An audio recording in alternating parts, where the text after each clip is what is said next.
Bueno, el tema que presentaré en esta sesión se titula Marcos normativos y políticas públicas sobre migración y género. Y quiero empezar diciendo algunas cosas que me parecen importantes antes de centrar nuestra atención en el tema de los marcos normativos y obviamente las políticas públicas. Este tema es fundamental en un contexto donde la movilidad humana, como hemos visto, se ha intensificado por múltiples causas: conflictos armados, crisis económicas, violencia, desastres naturales y también por desigualdades estructurales de género. Frente a este escenario, pues los estados, pero también los organismos internacionales tienen la responsabilidad de garantizar que la migración se gestione de forma segura, ordenada, regular y humana, ¿sí? De acuerdo con los principios del derecho internacional. Todos los tratados internacionales de derechos humanos, si se quiere, hacen una contribución clave al respecto, ¿sí? Garantía y protección de los derechos de las personas migrantes. Esos instrumentos imponen a los estados la obligación de adoptar medidas legislativas, judiciales y administrativas, como por ejemplo no obstaculizar el ejercicio de los derechos, garantizarlos además de manera efectiva, investigar y sancionar sus violaciones y reparar a las víctimas cuando estos sean vulnerados.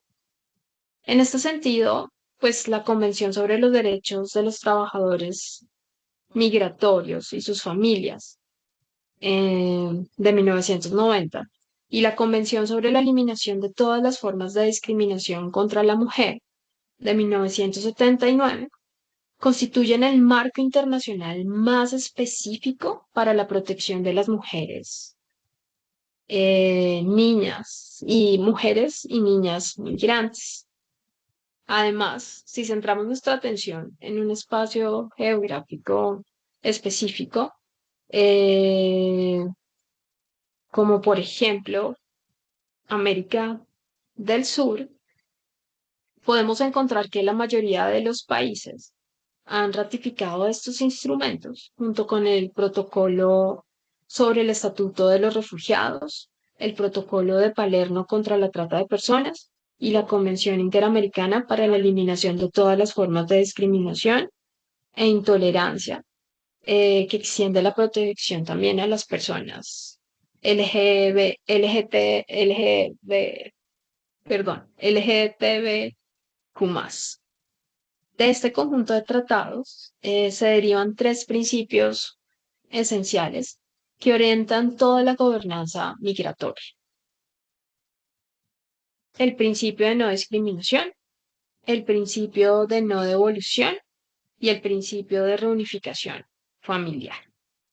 Estos principios, junto con la interpretación progresiva del derecho internacional, han permitido visibilizar las situaciones de discriminación múltiple que enfrentan las mujeres, niñas y miembros de la comunidad LGBTIQ+ durante todo el trayectorio o durante toda la trayectoria migratoria. Recuerden esos tres momentos que les mencioné hace un par de semanas atrás: la salida, el tránsito y la llegada.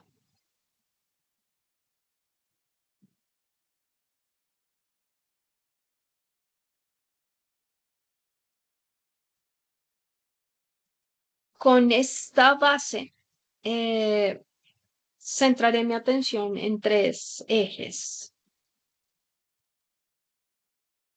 en esta sesión, ¿sí? Un primer eje: el enfoque normativo de la migración y sus tensiones entre soberanía y derechos humanos. Un segundo eje: en donde centraré mi atención en los instrumentos internacionales que dan sustento jurídico a la protección de las personas migrantes, y un tercero en las políticas públicas y herramientas internacionales que buscan traducir estos compromisos en acciones concretas y con enfoque de género.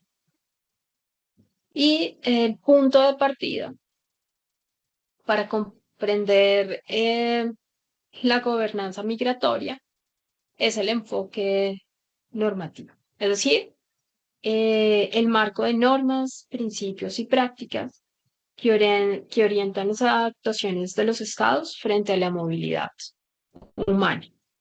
Este enfoque, de acuerdo, puede entenderse desde dos perspectivas que son complementarias, pero que en algunos momentos puntuales pueden generar tensiones. La primera perspectiva es la de la soberanía estatal y la segunda perspectiva es la de los derechos humanos de las personas migrantes. Es decir, el primero son los principios y normas provenientes de la soberanía de los estados. El segundo centra su atención en los derechos de los migrantes consagrados en diversos instrumentos internacionales y regionales.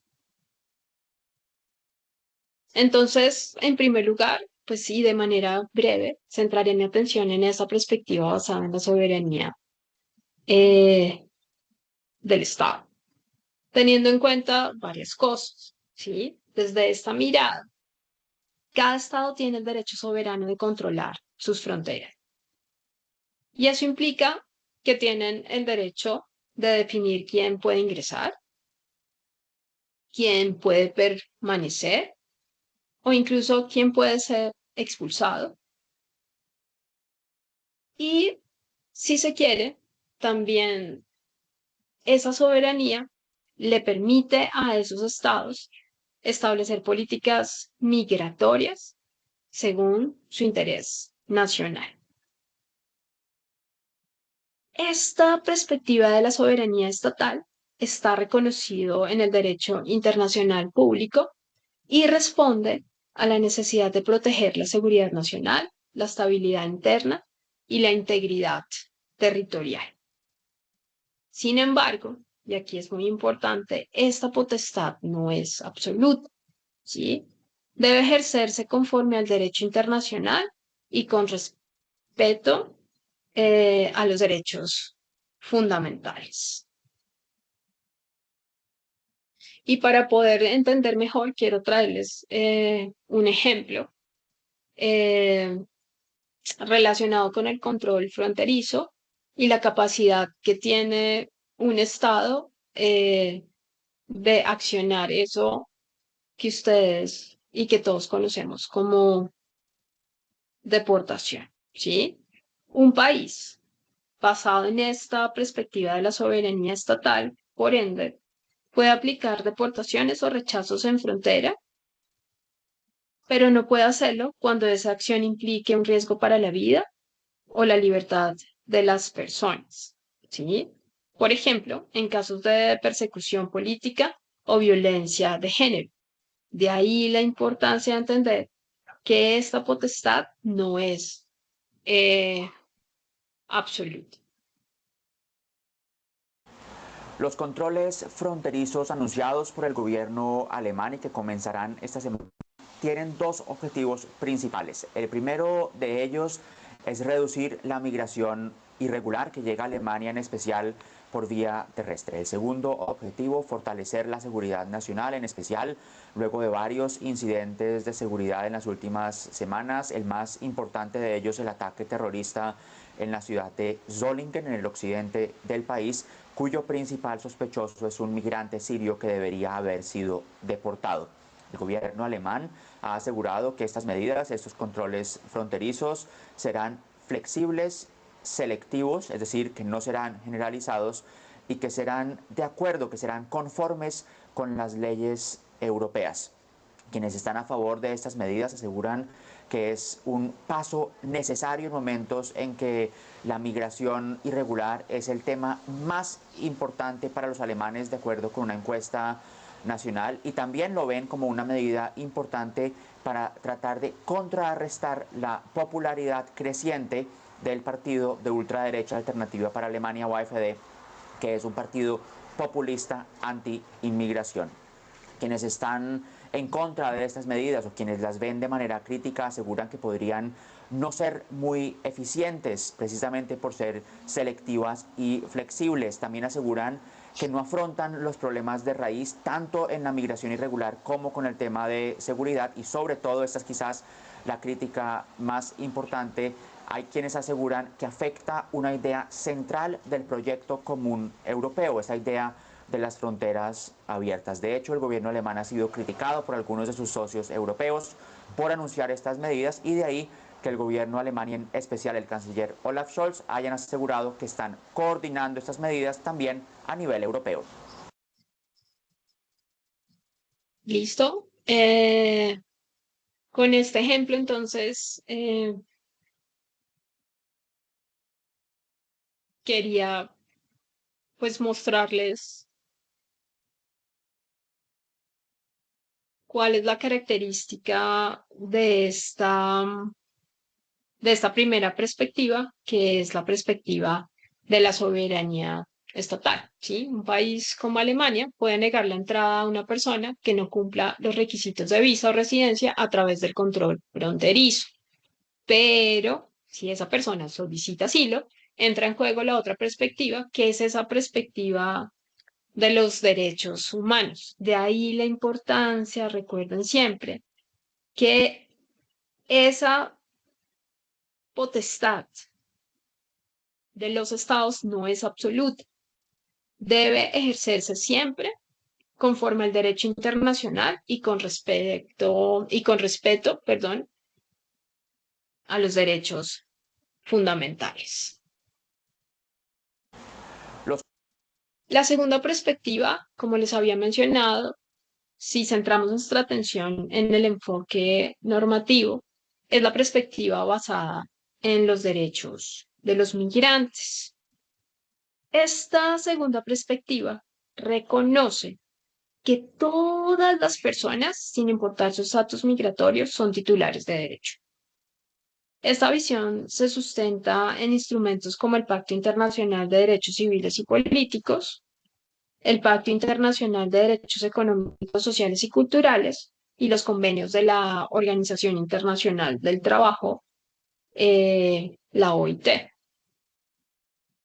En esta lógica, los estados deben garantizar el acceso a derechos básicos como salud, educación, justicia y trabajo digno. Por ende, esta perspectiva se apoya en tratados internacionales que reconocen esos derechos básicos a toda persona independientemente de su estatus migratorio.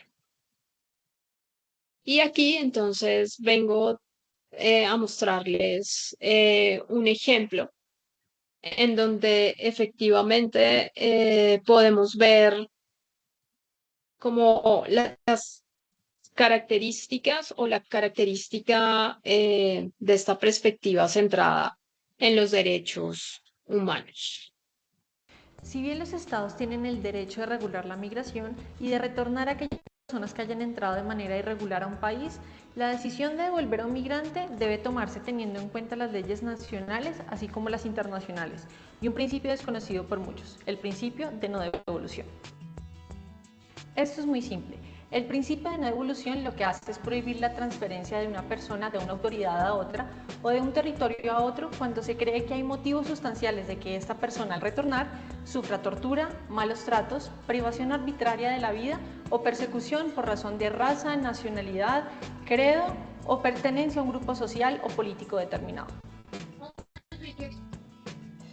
Todo esto implica que los estados están en la responsabilidad de revisar caso por caso si estas personas están en peligro de sufrir los riesgos de los que antes les hablé. Estos riesgos no importa si provienen de un actor estatal o no estatal, como en el caso de los grupos armados o de las bandas delincuenciales. Para el Comité Internacional de la Cruz Roja hay 3 garantías mínimas de procedimiento que se deben cumplir a la hora de devolver una persona. La primera es entregar la información sobre el posible retorno a él o la migrante en un lenguaje que esta persona entienda. La segunda es que hay que darle la oportunidad a la persona migrante de que exprese sus temores frente a un organismo imparcial e independiente, al cual le pueda contar cuáles son los riesgos que cree que está expuesto si retorna a su país de origen. La tercera es que se debe suspender la devolución de esta persona mientras se define si al retornar su vida corre un riesgo irreversible. Migrar no debería afectar la dignidad de nadie.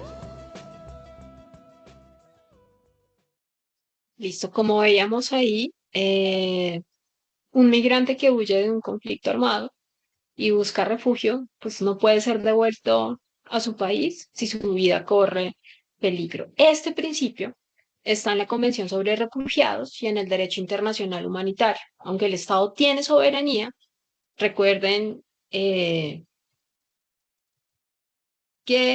esta potestad no es absoluta, no puede violar ese o este derecho fundamental. Si bien los estados tienen el derecho.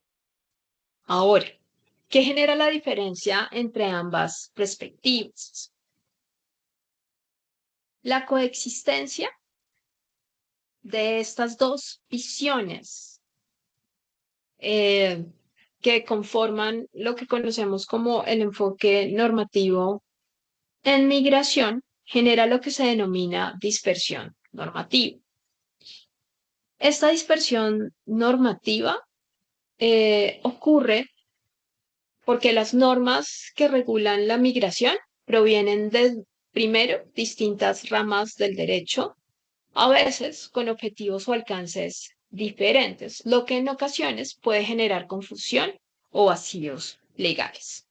En términos de migración, no es otra cosa sino la superposición y la falta de coordinación entre distintas normas y sistemas jurídicos. Esto o esta dispersión normativa crea incertidumbre sobre qué derechos prevalecen y cómo deben aplicarse en contextos migratorios complejos. Entonces aquí les traía el ejemplo 3. Un migrantes en situación irregular que trabajan.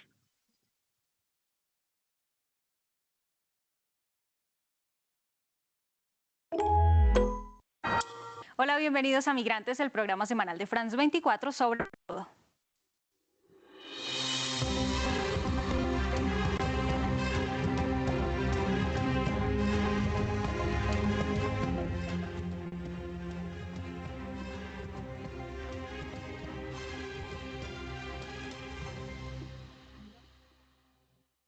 Trabajar siendo migrante es un desafío para los venezolanos que huyen de su país. No contar con los permisos necesarios los lleva a emplearse en labores que muchas veces no corresponden con sus competencias. Es así como la informalidad se convierte en su única salida para sobrevivir en un lugar que no conocen. En Ecuador, y ante la falta de plazas de trabajo, un venezolano se las ingenia para luchar contra el desempleo. Nuestro corresponsal Gustavo Ortega encontró en las calles de Quito a José Perdomo, más conocido como el Barbero Express. Esta es su historia. En medio de un submundo de trabajos informales, emprendimientos forzados y mucha desesperación, llega el Barbero Express, un migrante venezolano quien se las ingenia para cortar cabello y barba a la intemperie. Mi dedicación, esto es lo que yo me dedico y esto es lo que yo siempre he querido hacer desde hace años. Orgulloso enciende su improvisada planta de luz para activar sus herramientas. Su acreditación siempre a la vista. ¿Cómo está, hermanito? Su nuevo cliente, otro trabajador informal venezolano. Todo bien, gracias a Dios. ¿Cómo ya todo el trabajo en el semáforo?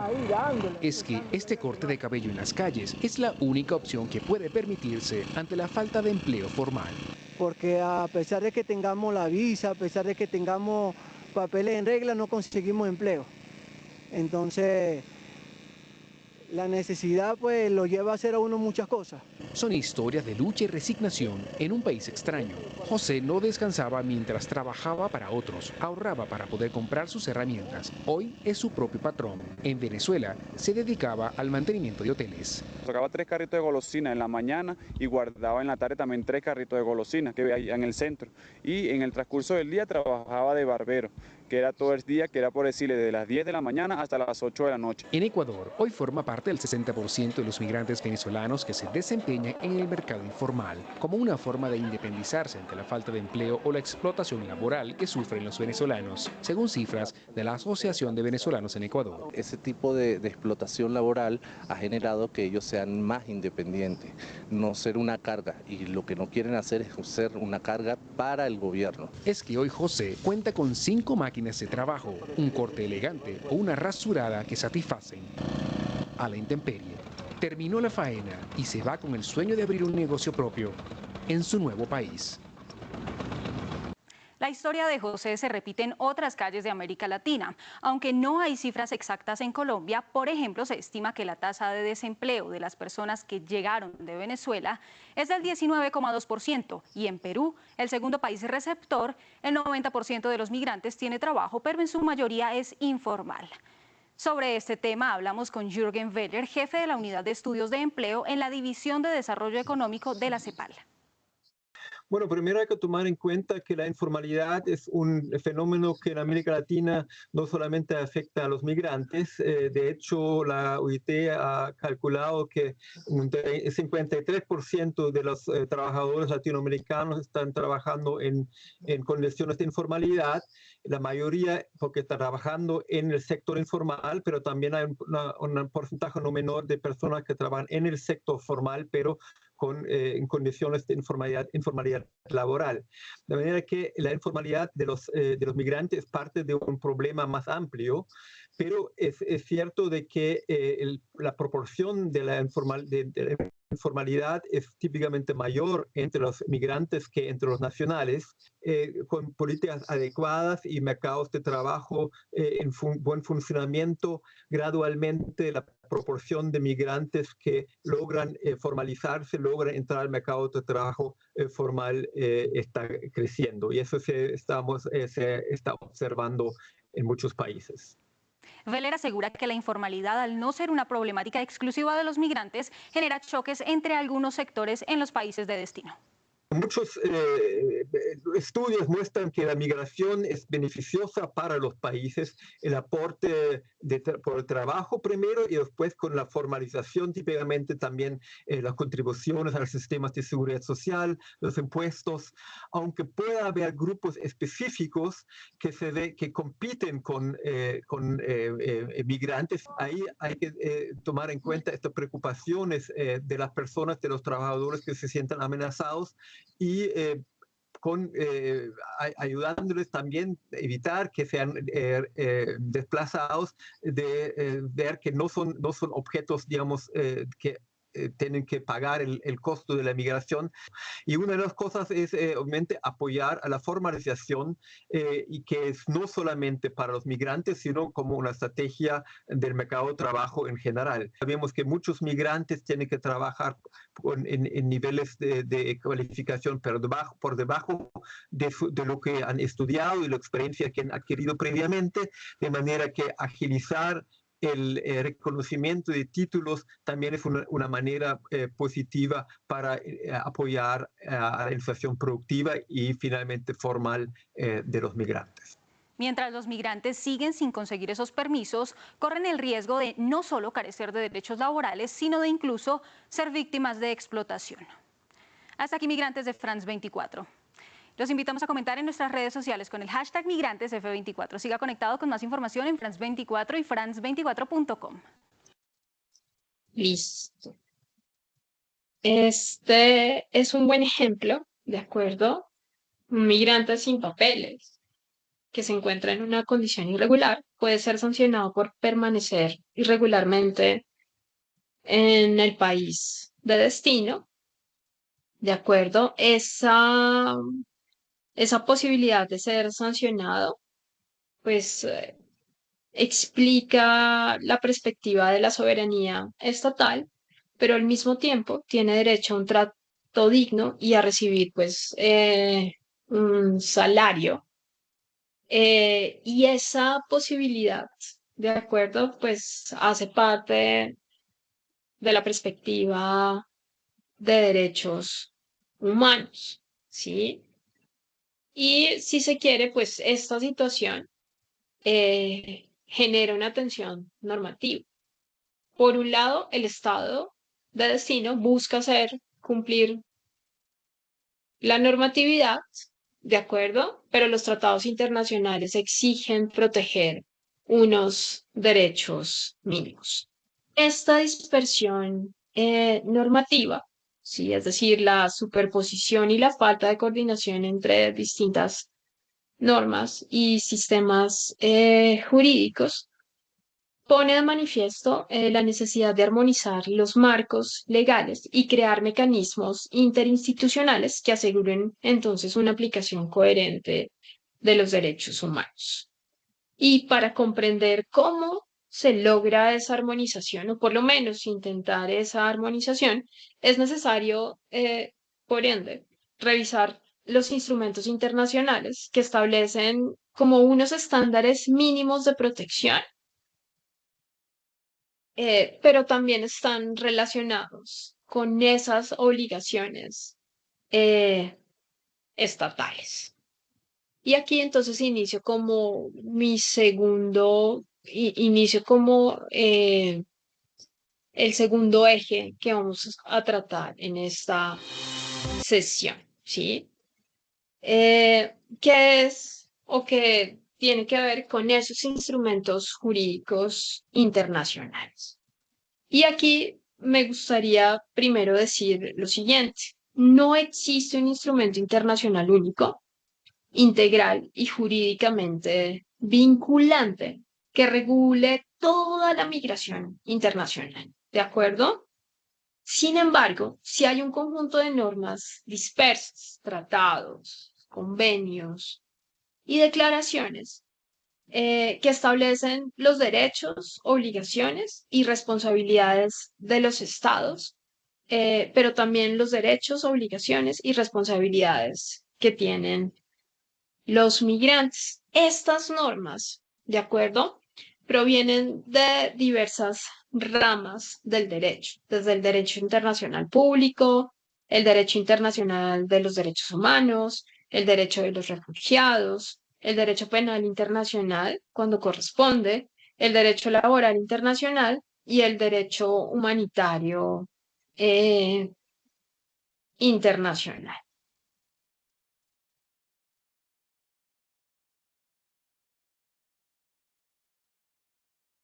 Y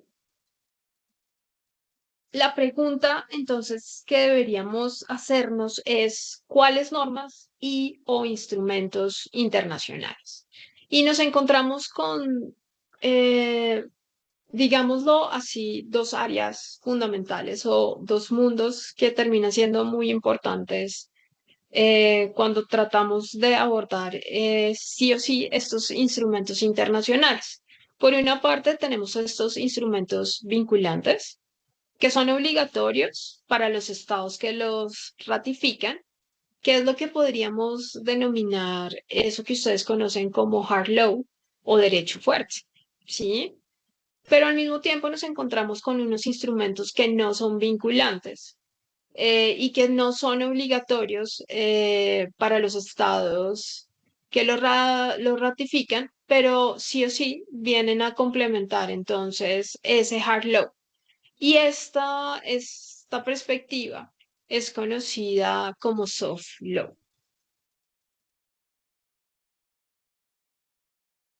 Entonces vamos a ver un videíto de instrumentos vinculantes y no vinculantes, ¿sí? El hard law y el soft law.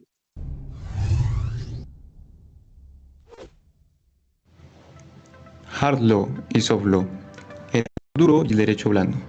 ¿A qué hacen referencia ambos términos? Esta es una cuestión que nuevamente debemos ver desde el ámbito jurídico. El orden internacional se compone de normas las cuales pueden imponer obligaciones a los sujetos o actores internacionales, como por ejemplo la obligación de resolver pacíficamente las controversias o reconocer un derecho humano y la consiguiente obligación de respeto y la obligación de garantía. Toda norma internacional vinculante es el conocido hard law, que podemos resumirlo en básicamente a obligaciones regidas por el derecho internacional. Un ejemplo de esto, claro, son los tratados, a los cuales podemos definir como acuerdos entre sujetos del derecho internacional con capacidad de celebrar tratados destinados a crear, regular o modificar derechos y obligaciones jurídicamente vinculantes entre las partes y regidas por el derecho internacional. Pero el orden internacional no solo está compuesto por estas normas, sino que también por el soft law, el derecho blando. Este derecho blando también representa acuerdos y principios, pero que generalmente son realizados a nivel político o derecho interno. Es decir, que si bien tienen peso a nivel internacional, por representar el acuerdo entre los gobiernos, por ejemplo, al no estar regidos por el derecho internacional, lógicamente no son obligatorios en este ámbito, mas esto no significa que en el propio no lo sean. Pensemos, por ejemplo, en las resoluciones de las Naciones Unidas. Si bien para grandes estados de vez en cuando les parece conveniente no dar relevancia a estos instrumentos, por no ser jurídicamente vinculantes, es impensable que estados sudamericanos alguna vez desconozcan la voluntad de las organizaciones internacionales y se expongan a fuertes críticas y hasta repercusiones. No crean que porque el soft law no sea vinculante no implica que sean acuerdos informales. Tanto soft law como hard law se concretan mediante la diplomacia. Ambos requieren un alto nivel de compromiso y que sean negociados y suscritos por funcionarios con las facultades necesarias para la labor. Tanto soft law como hard law son muy relevantes a nivel internacional. El soft law sirve para uniformizar criterios de cara a posteriormente crear el hard law. Así, por ejemplo, la Declaración de los Derechos del Niño de 1959 es un instrumento no vinculante jurídicamente, pero ayudó a la comunidad de estados a uniformizar sus concepciones respecto a los derechos de los niños, y así finalmente conllevar a la Convención sobre los Derechos del Niño de 1989, la cual indudablemente establece obligaciones jurídicas. Así podemos ver que aunque el hard law y el soft law tengan distintos tipos de vinculatoriedad, son muy relevantes en el dinámico entorno en el que se desarrollan las relaciones internacionales. Su uso y su gestión debe ser siempre el más adecuado para cada ocasión.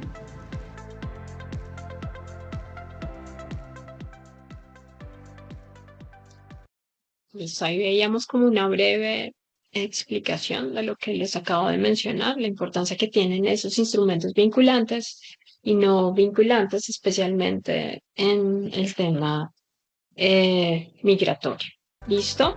Y voy a empezar con esos instrumentos vinculantes, eso que entonces conocemos como hard law. ¿De acuerdo? Y estos instrumentos vinculantes o en estos instrumentos vinculantes cuatro, nos podemos encontrar cuatro grupos importantes, ¿sí? El primer grupo tiene que ver con todas estas normas vinculantes que están relacionadas entonces con el tema de los derechos humanos, ¿sí? Estos tratados, ¿de acuerdo? Garantizan derechos a todas las personas sin discriminación por nacionalidad o estatus migratorio.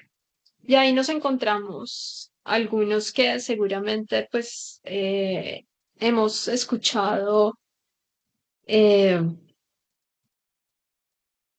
constantemente, ¿sí? Como la Declaración Universal de los Derechos Humanos, que aunque no es vinculante, es la base del derecho internacional de los derechos humanos, ¿sí?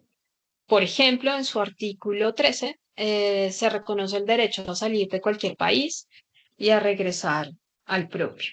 El segundo, y no menos importante, es el Pacto Internacional de Derechos Civiles y Políticos, que, por ejemplo, garantiza la protección contra detenciones arbitrarias y derecho a un juicio justo. También nos encontramos el Pacto Internacional de Derechos Económicos, Sociales y Culturales, que centra su atención, por ejemplo, en el derecho al trabajo, el derecho a la educación, el derecho a la salud para todas las personas, incluidos los migrantes. Nos encontramos también con la Convención Internacional sobre la Protección de los Derechos de todos los trabajadores migratorios y de sus familiares, eh, que es un instrumento específico sobre migración laboral y en él, por ejemplo, se garantizan condiciones laborales dignas y se prohíbe la confiscación de documentos.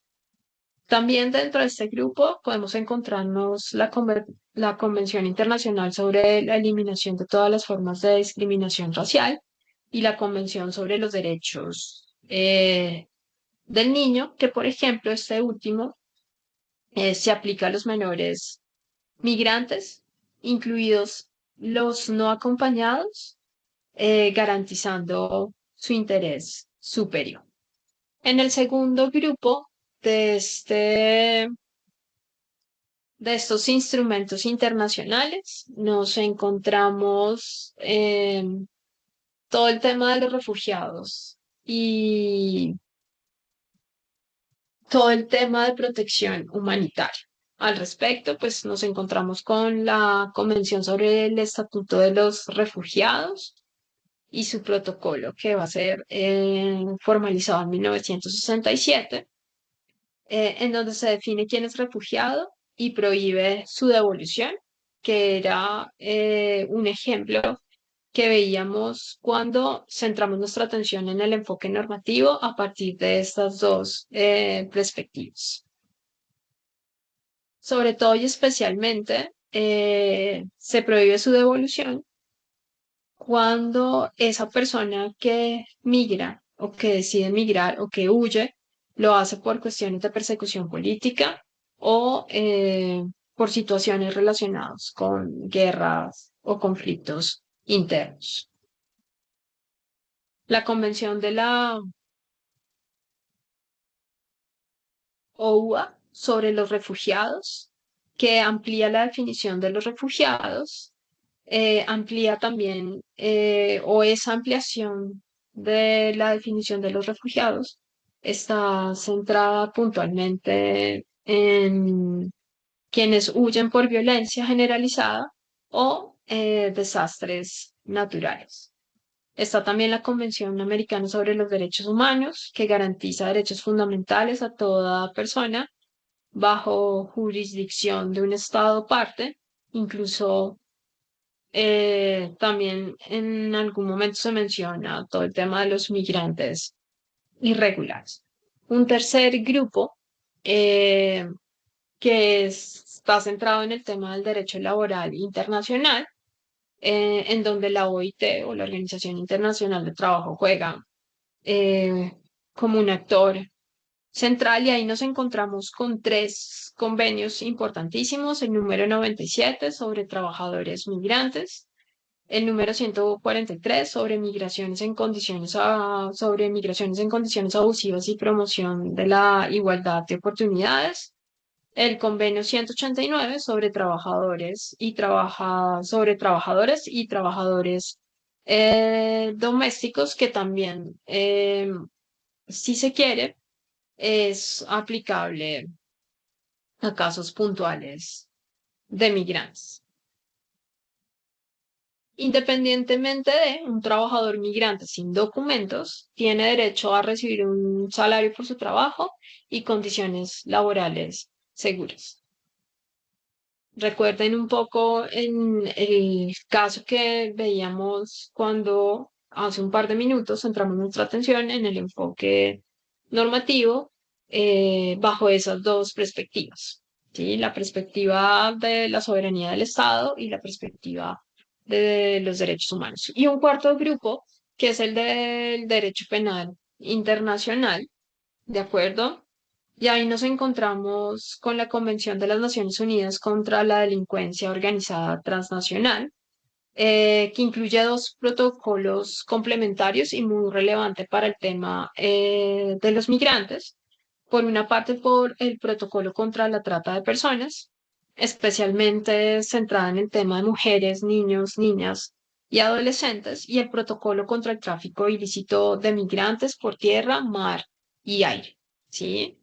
Y normalmente lo que hace esta Convención de las Naciones Unidas contra la Delincuencia Organizada Transnacional es que obliga a los estados a sancionar esas redes criminales que explotan o trasladan ilegalmente eh, migrantes.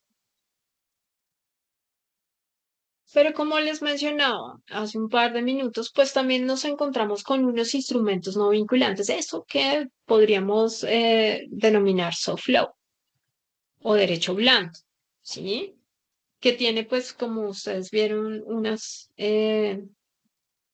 características puntuales y una de ellas que vienen a complementar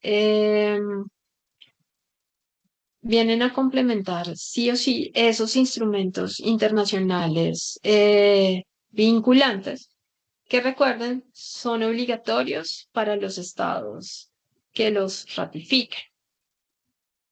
Entre estos instrumentos no vinculantes, que no son jurídicamente obligatorios, pero orientan políticas y orientan también a veces los temas de cooperación internacional, nos encontramos, por ejemplo, con el Pacto Mundial para la Migración Segura, Ordenada y Regular de 2018, que es un esfuerzo importante que se constituye en un primer acuerdo intergubernamental que aborda todas las dimensiones de la migración internacional. Contiene además 23 objetivos. Uno de ellos es reducir vulnerabilidades, gestionar fronteras, facilitar la migración regular y combatir el tema de la trata de personas. Este pacto mundial, además, pues está basado en el respeto a los derechos humanos y en la cooperación internacional. En este, en este, en este, en este grupo de instrumentos no vinculantes también nos encontramos el Pacto Mundial sobre los Refugiados, que complementa la Convención de 1951 que mencionamos hace unos minutos atrás, reforzando la solidaridad y el reparto de responsabilidades entre los estados. También nos podemos encontrar con la Agenda 2030 para el Desarrollo Sostenible, que son esos objetivos de desarrollo sostenible. Y puntualmente, por ejemplo, el ODS 10 busca facilitar la migración y movilidad ordenada, segura, regular y responsable. Y en este también nos encontramos, entre otras, la Declaración de Nueva York para los Refugiados y los Migrantes. Entonces, para cerrar como con este segundo eje, voy a poner así rápidamente como unos ejemplos prácticos de aplicación, ¿sí? Por ejemplo, ejemplo 1, un estado detiene un migrante en frontera sin un proceso legal, puede hacerlo bajo su soberanía. Recuerden la perspectiva de la soberanía de los estados, pero el Pacto Internacional de Derechos Civiles y Políticos exige el debido proceso. Esto, como ya vimos, puede generar una tensión entre control migratorio y derechos humanos. De ahí la importancia de reconocer que existen estos instrumentos internacionales que pueden complementar, ¿de acuerdo? Esa capacidad que tienen los estados de regular dentro de sus fronteras todo el tema migratorio. Ejemplo 2, o el caso 2, un migrante víctima de trata recibe protección y asistencia y está amparado por el protocolo contra la trata de personas. Y un ejemplo 3 podría ser un trabajador agrícola migrante exige su pago justo y estaría, por ejemplo, protegido por los convenios de la Organización Internacional del Trabajo puntualmente los convenios número 97 y 143, pero también podría estar amparado bajo el Pacto Internacional de Derechos Económicos, Sociales y Culturales. Listo, ahí están como los tres casitos para que recordemos que existe, de acuerdo, un enfoque normativo que centra su atención en la migración, que si bien las dos perspectivas que lo componen son complementarias, pero a veces se pueden generar tensiones, de ahí la importancia de reconocer que existen unos instrumentos internacionales vinculantes y no vinculantes que vienen o intentan sí o sí regular o tratar de disminuir puntualmente como los efectos no tan positivos que tiene esa tensión normativa, eh, que según el derecho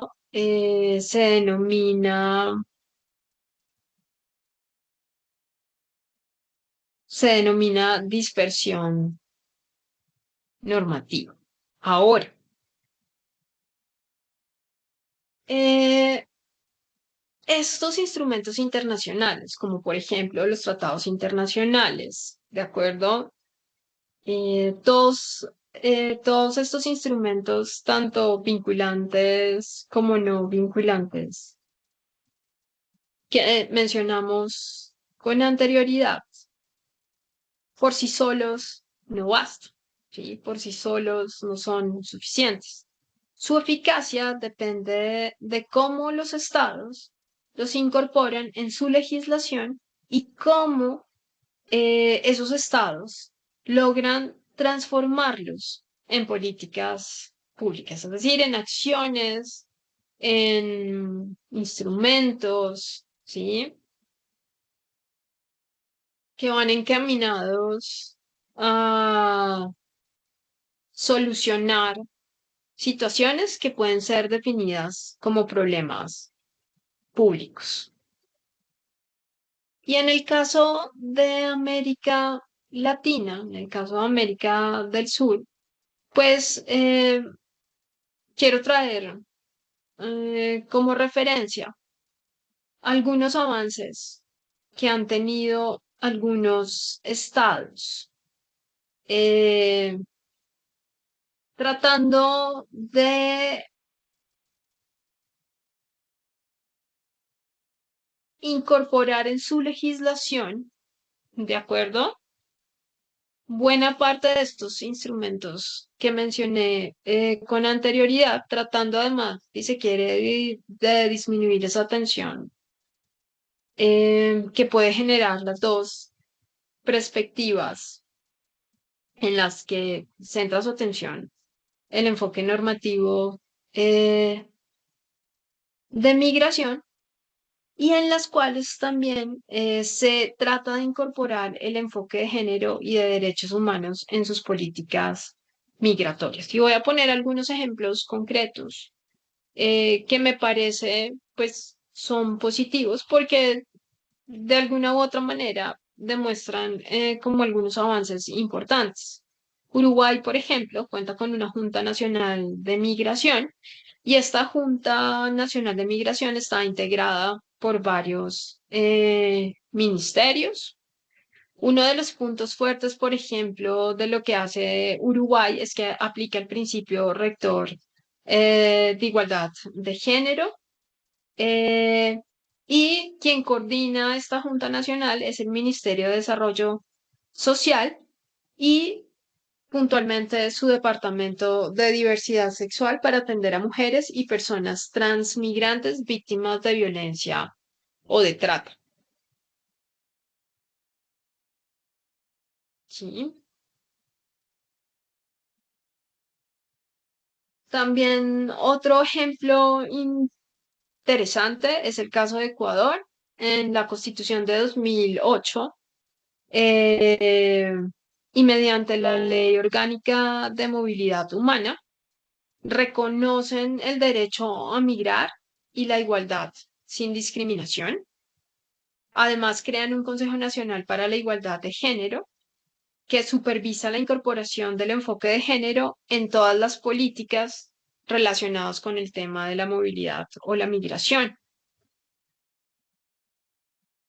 Y también cuentan con una Agenda Nacional para la Igualdad de las Mujeres y Personas LGBTIQ+, que promueve la inclusión de personas migrantes diversas. Otro ejemplo importante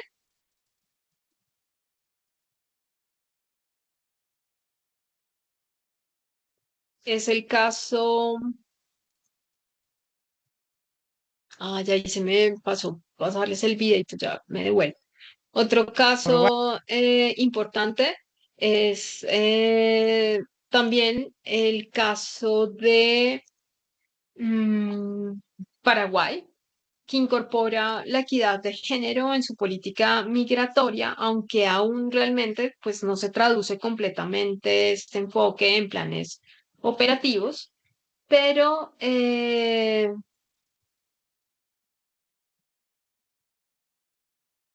sí ha tenido como unos avances importantes. Entonces, como les había mencionado, pues hay unos ejemplos de buenas prácticas y algunas herramientas que yo creo que vale mencionar frente a este tema de las políticas públicas, porque recuerden, ¿sí? Que a partir de los marcos normativos internacionales de derechos humanos, igualdad de género y protección de personas migrantes, los estados están obligados a adoptar medidas legislativas, administrativas y judiciales que garanticen pues los derechos de las mujeres, niñas y personas de sexo genéricas diversas o de los miembros de la comunidad LGBTIQ+, en contextos migratorios. Y estas medidas se concretan entonces a través de políticas públicas, planes y programas, ¿sí? Y una de las herramientas es, por ejemplo, también este este enfoque intersectorial e institucional, eh, que centra su atención como en esa coordinación intersectorial, que es además una coordinación clave para una respuesta eficaz, que implica además la participación conjunta de ministerios, agencias y organismos con competencias en migración, género, salud, trabajo, desarrollo social y derechos humanos. ¿Sí? Y además implica una cosa que también me parece interesante. Si bien hay una coordinación intersectorial entre un número importante de actores que provienen de los sistemas políticos, la participación de la población afectada en la implementación y adopción de medidas, pues termina siendo importante para poder implementar el enfoque de derechos humanos. De ahí pues provenían como estos ejemplos de buenas prácticas, ya les mencioné el caso de Uruguay, eh, y aquí pues algunas prácticas identificadas en el caso uruguayo que es bastante interesante. A partir de estas buenas prácticas, ¿de acuerdo? O a partir de la necesidad de implementar eh, un número importante de acciones encaminadas al tema de la migración, pero desde o teniendo en cuenta, recuerden, y aquí no voy a volver, ese enfoque intersectorial e institucional, y también obviamente el enfoque de género y derechos humanos, pues se han identificado como esas buenas prácticas, como la creación de un sistema de atención y protección de mujeres y personas trans, migrantes, refugiadas y solicitantes de asilo. Eh, Cuando ocurren casos de violencia, hay una rápida respuesta, especialmente relacionada con temas de violencia de género, trata y tráfico de personas. Y como ya les había mencionado, no solo participa el Departamento de Migrantes, de acuerdo, y de diversidad sexual, sino también de alguna u otra manera la participación pues de la comunidad afectada termina siendo importante. Uruguay tiene una política migratoria muy moderna, muy abierta, yo diría casi ejemplar. En realidad hay ejemplos muy claros de cuán abierta es esa política, cuán positiva con relación a la migración. El acuerdo, por ejemplo, de las residencias sobre el Mercosur, el Uruguay lo ha llevado inclusive un poco más, en vez de dar esas residencias temporales, las está dando permanentes, se han ido regularizando una cantidad de gente y yo creo que es un compromiso muy grande, ¿no?, con una visión positiva de la migración y muy centrada también en los derechos humanos, en el ser humano como ente o como entidad más importante dentro del proceso migratorio. Es un país que ahora recibe también muchos migrantes, ha sido históricamente ha sido un poco de todo, ¿no? Hubo oleadas migratorias a Uruguay hace muchísimos años importantes de europeos, luego en algún momento los uruguayos empezaron a irse, hay, si entiendo bien, alrededor de un 15% de la población uruguaya que vive en el exterior. De repente hace unos cuantos años, pocos años, 3 o 4 años, el país empezaron a entrar más de los que salían y en este momento es un país también receptor de una cantidad de migrantes de la región también. Nosotros creemos que este año va a ser un tope más alto del año pasado. En el año pasado vinieron a nivel de Mercosur solamente 8.098 personas y 4.000 que fueron extra-Mercosur, o sea que fueron 12.000 residencias que se entregaron el año pasado y este año nosotros creemos que capaz pueda bordear los 15.000 entre migraciones y el Ministerio de Relaciones Exteriores, ¿no? Pero van en aumento. Sí, hay una población de venezolanos que eligen venir a vivir a Uruguay, argentinos, brasileros, peruanos, colombianos, paraguayos, chilenos y también familiares de uruguayos extranjeros que en su retorno también pasan por la Cancillería para hacer su residencia automática casi.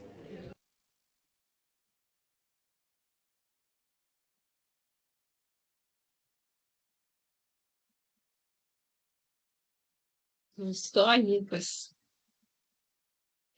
Uruguay es un buen ejemplo Uruguay tiene una política de buenas prácticas. Lo mismo el caso entonces de Ecuador. Habría que ver un poco qué ha venido pasando en los últimos 4 años con esos avances que había hecho eh, Ecuador. Ahora, em, en este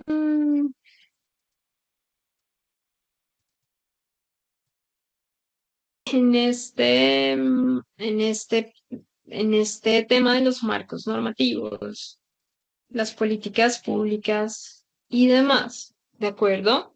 Para acompañar estos procesos y garantizar como su sostenibilidad, la Organización Internacional de las Migraciones ha desarrollado o ha venido desarrollando unas herramientas que, por ejemplo, apoyan a los gobiernos en la formulación, implementación y evaluación de políticas migratorias, ¿de acuerdo? Y hay algunas herramientas que me gustaría mencionar, ¿sí? Y una de esas primeras herramientas son los indicadores de gobernanza de la migración, que son una herramienta que en su momento, pues, desarrolló la Organización Internacional de las Migraciones, que permite a los estados evaluar su desempeño en 6 áreas clave, ¿sí? Derechos, movilidad, integración, desarrollo, cooperación y gobernanza institucional. En Ecuador, por ejemplo, en 2019, los indicadores de gobernanza de la migración destacaron la inclusión del enfoque de género, pero recomendaron mejorar en la recolección de los datos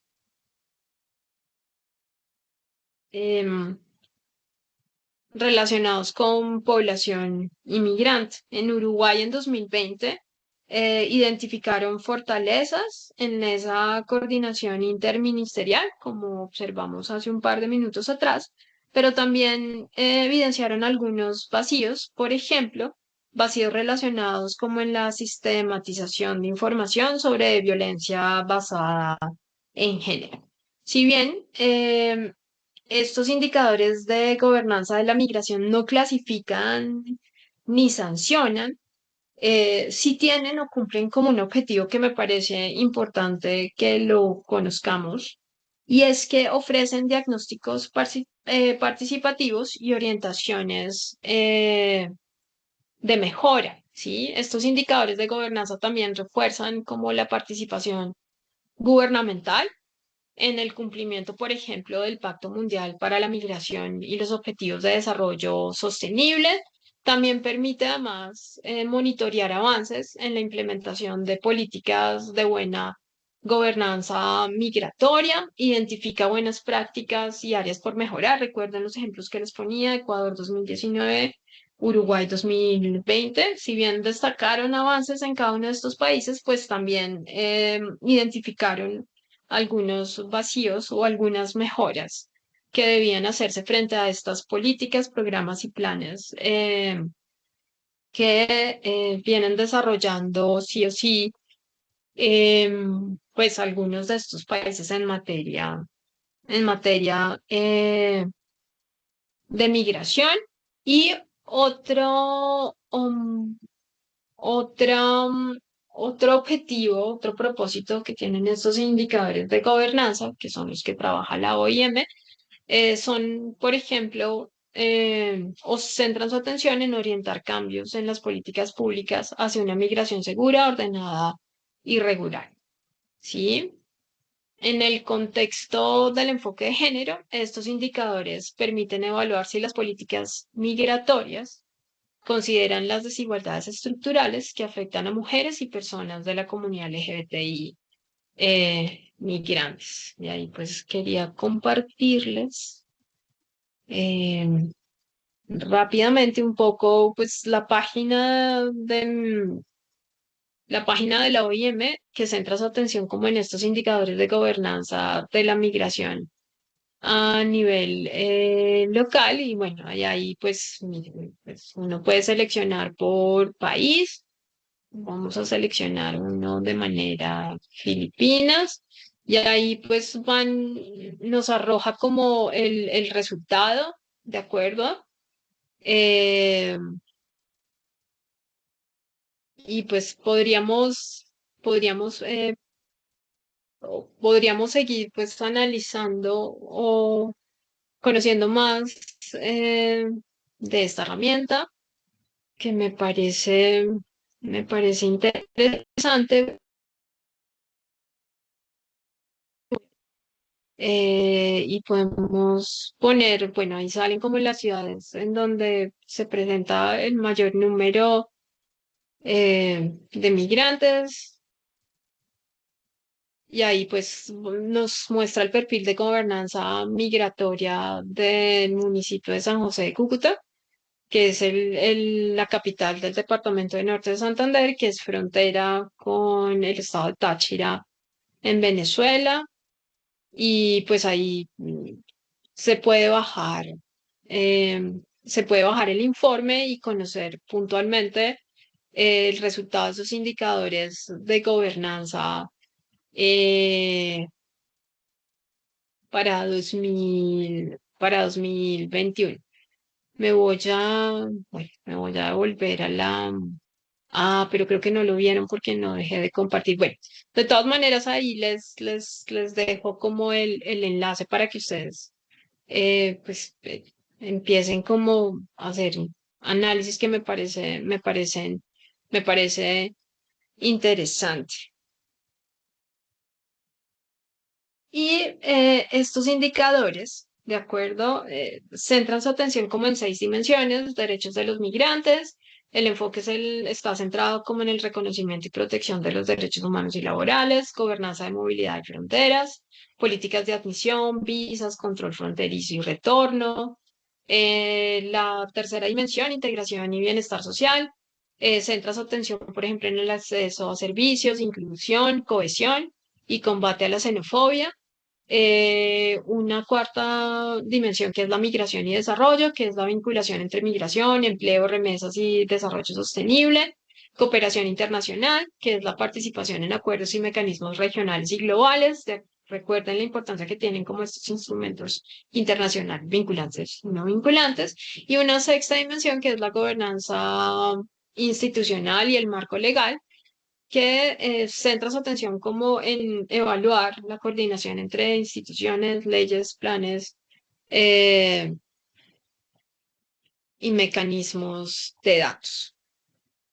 Hay otra herramienta que también me parece importante cuando tratamos de entender o queremos analizar como todas estas políticas, planes y programas relacionados con la migración, que ese es el MM2.0, que se conoce como Fundamentos para la Gestión de la Migración, y es un programa insignia que tiene la Organización Internacional de las Migraciones, eh, que tiene como objetivo desarrollar capacidades institucionales, ¿sí? Y es una iniciativa de capacitación para funcionarios gubernamentales y actores que están vinculados con estos temas de la migración, ¿sí? Un objetivo es promover un enfoque pangubernamental, es decir, colaboración entre todos los ministerios y niveles del Estado eh, para tratar el tema de la migración, reforzar la comprensión integral de la migración y su relación con marcos internacionales como el Pacto Mundial para la Migración y la Agenda 2030. Eh, También, pues, tiene otro objetivo que me parece importante, que es facilitar la cooperación nacional, regional y mundial frente al tema de la gobernanza, migratoria. Y un ejemplo que ha sido implementado en América Latina, lo podemos encontrar en el caso de Paraguay, que desarrolló con apoyo de la OIM, ¿sí? A partir de este programa de fundamentos a partir de este programa, eh, a partir de este programa para desarrollar capacidades institucionales, desarrolló su Política Nacional de Migración 2023-2027, que incluye enfoque de género y derechos humanos.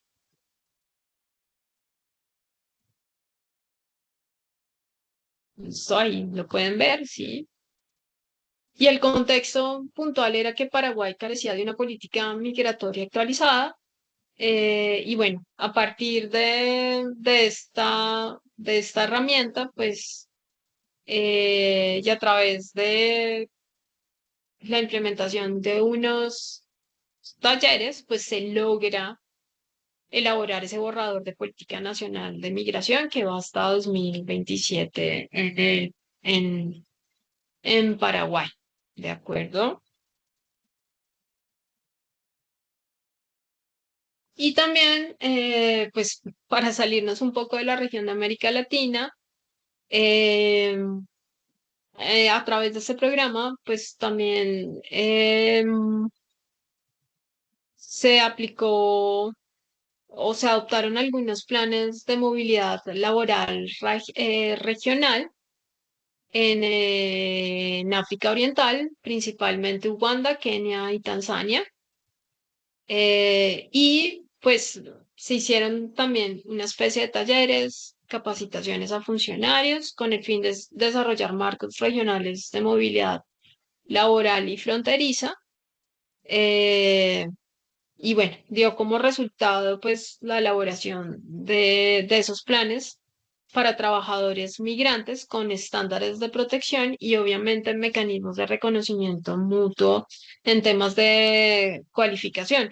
Recuerden que uno de los temas más recurrentes cuando centramos nuestra atención en migración y cuestiones laborales es que cuando muchas de las personas migran, llegan al país de destino, pese que han estudiado en sus países de origen, a veces pues suele haber como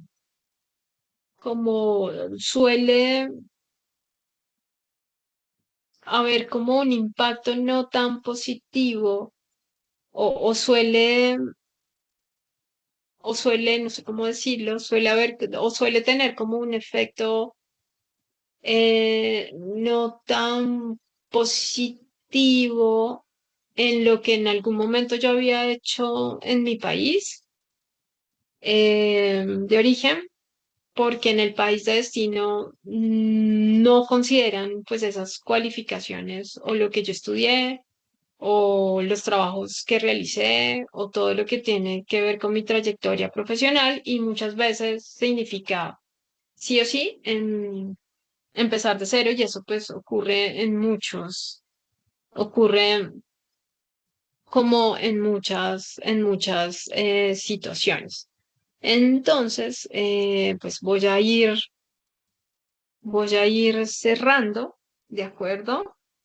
Y pues voy a ir cerrando, haciendo como diciendo o desarrollando o mencionando mejor una serie de conclusiones.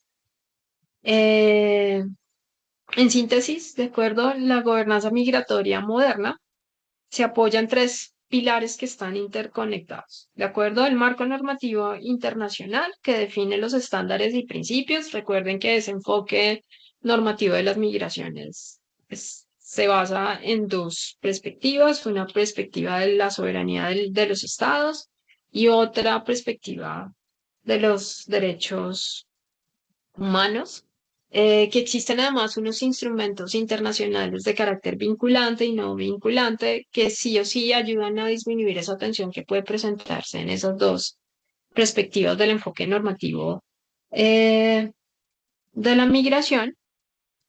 En segundo lugar, que las políticas públicas que se diseñan en cada uno de los países se traducen en acciones y particularmente pues en acciones concretas, válgase la redundancia, eh, para abordar muchas situaciones por las que atraviesan los migrantes, especialmente cuando llegan como a estos países de destino y que además pues existen sí o sí como unas herramientas internacionales como son los indicadores, pero también los diferentes programas que ha venido desarrollando o que ha venido diseñando e implementando pues la Organización Internacional de las Migraciones, que fortalecen estos aspectos no solo normativos, sino también pues relacionados con el tema